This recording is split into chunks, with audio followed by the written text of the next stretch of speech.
While the pandemic has caused some of our favorite businesses to close, either temporarily or permanently, and other things like worship services and meetings have changed to being online, there have been many new things that were created because of the pandemic. One of the new things I'm enjoying is a podcast from actor and host of the PBS television program Reading Rainbow, LeVar Burton, called LeVar Burton Reads. Now, this is not just for those of us who grew up watching his show about some of the best children's books, or it's not just for fans of Star Trek Generations, where he played Lieutenant LaForge, or fans of his incredible contribution to the original TV series Roots. His free podcast is an invitation for absolutely anyone to just take a break from the stress of the day, to rest and listen to LeVar Burton read stories written by a variety of amazing authors. The podcast has become popular, Burton believes, because people love stories and love to listen to stories. And when it comes to conveying truth, stories can be one of the best conductors. Like in today's gospel, where Jesus' words and lesson are intended by the author of the gospel, according to John, to be heard through two ancient stories about the poison of sin, about the love of God, and can help us see what God has done to our sinful poison. The first story Jesus referred to in today's gospel is from the book Numbers in the Hebrew Bible. It's the story about the people of God and their difficulty adjusting to the freedom to live as God's people after living as enslaved people in Egypt for so many generations. Slavery is wrong for so many reasons. It robs everyone involved of the goodness of their humanity. Slavery dehumanizes the enslaved and makes monsters of those who delude themselves into thinking they could own, mistreat, and exploit fellow human beings, fellow beloved children of God. In the stories of God's people's transition from slavery into freedom, we can see slavery can do even more damage by how it poisoned people into believing they had been taken care of when they were enslaved. If you read the whole story in Exodus and Numbers, you'd read about how it hadn't taken long after the parting of the Red Sea before the people started to complain. Now, complaining can have a healthy place, but when it becomes someone's automatic response to anything new or different, complaining can be a poison that can hurt relationships and hurt a person's growth. After the drama of the Red Sea, the Israelites followed Moses into the wilderness, and they hadn't been there long before they started to complain. They complained about all the walking. They complained about how scary the wilderness was and how inferior the food tasted. They grew so nostalgic for the taste of cucumbers and melons that the bread of heaven that they called manna had no flavor or substance for them. Their complaints showed that while they had prayed for release from slavery, they had forgotten what oppression felt like and revealed that their trust was still in that oppressive and unjust system instead of the new life that God was giving them and Moses was leading them into. As the story goes, that people complained and God responded by meeting their needs, but things didn't get better. At one point, the people of God even refused to go into the promised land because they were too afraid.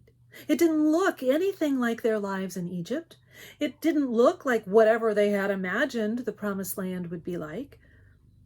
And as a consequence, the people had to wander for a generation, to have time to encounter God in the wilderness, to learn to trust God instead of fighting God. And that is where we find them in the reading from Numbers in one of our readings for today. The people of God had been wandering a long time in the wilderness, But instead of growing closer to God, they were growing impatient. And what do the impatient do? One thing they tend to do is complain, poisoning their situation even more with divisive thoughts and words. The people complained not just about the food and the water, they complained against Moses, and even worse, they complained against God. And this is no small thing. In fact, it takes us to another story, one of the very first. It takes us back to the garden at the beginning, when God asked the first man and the first woman about their actions concerning the forbidden fruit. Both the first man and the first woman answered God's question if they ate the fruit by blaming someone else. The woman blamed the serpent, and not to be outdone, the man blamed the woman God gave him, which is a pretty backhanded way of blaming God.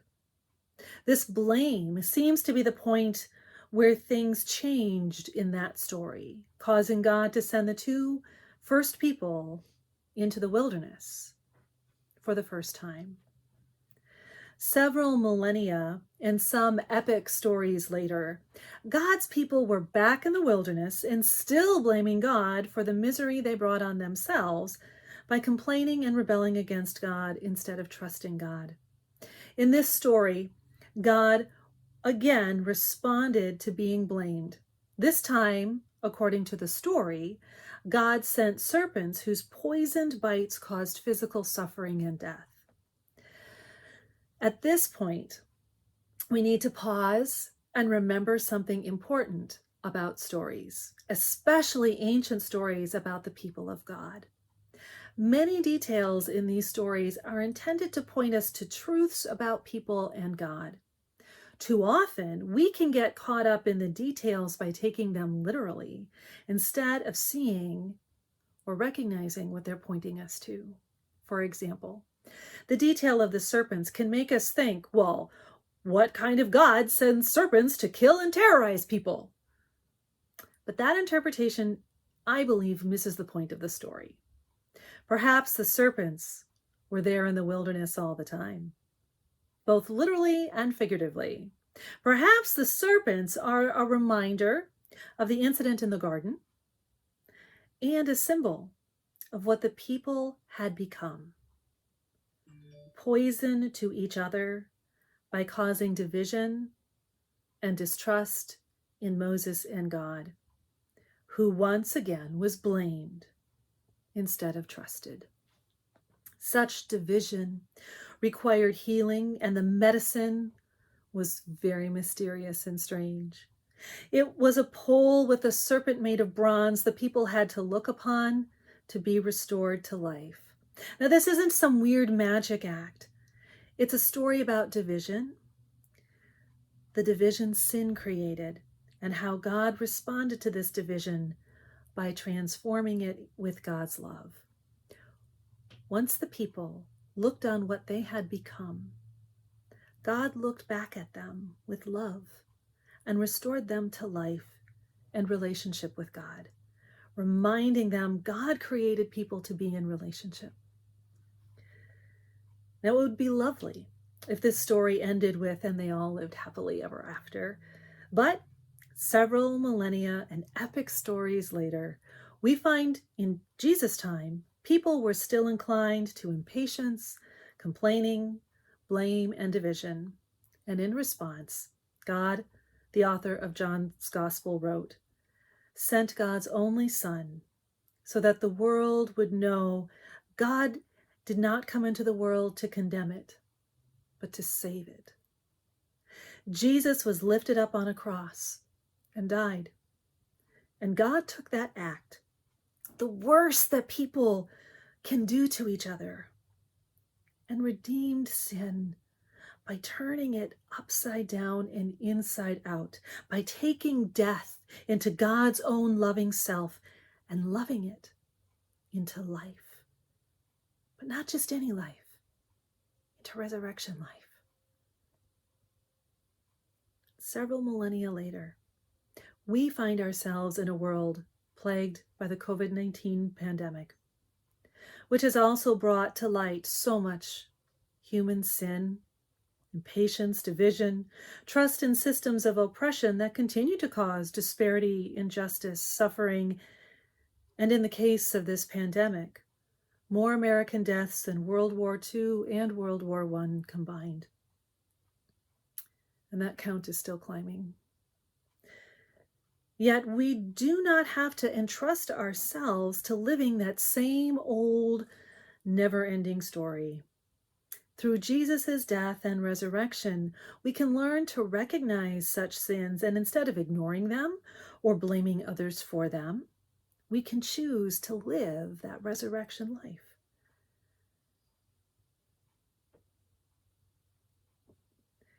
We can choose to live that new story that Jesus started. Now, this means responding to the pandemic with mask wearing and social distancing and getting vaccinated when we can. And on another level, it means how we choose to move forward. As we hear promises of a return to quote unquote normal.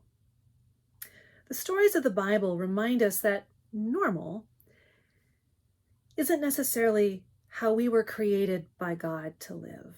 Normal seems to be marked by complaints and division, inequality and selfishness. Perhaps the gospel from today is encouraging us to see beyond normal to the world that God dreams we can have. With so many changes happening right now, there must also certainly be opportunities for resurrection life to take root, where we don't have to think of people who work in any job, be it professor or barista or anything else, as just some laborer to be exploited, but who is really a contributor to a greater cause. We're a world where education is about helping people discover how they learn, applying what they learn, and equipping them to see education is a way of life instead of some piece of paper that some transactions were made in order to receive. A world where success in business happens when everyone, that means all the employees, profit, and it helps the community instead of some small group of investors and shareholders getting a lot of money. A world where opportunities aren't just for a few. A world where people of all walks of life can recognize sin for what it is whenever they look upon it. Sin is this selfishness that cares nothing for anyone, and when they recognize it, choose to reject it for the love of God shown in Christ. Such a world and such a life may look very different. It might not feel like normal, and that's because it's better than normal. It's the love of God and the new story that we can live every day and share with the world.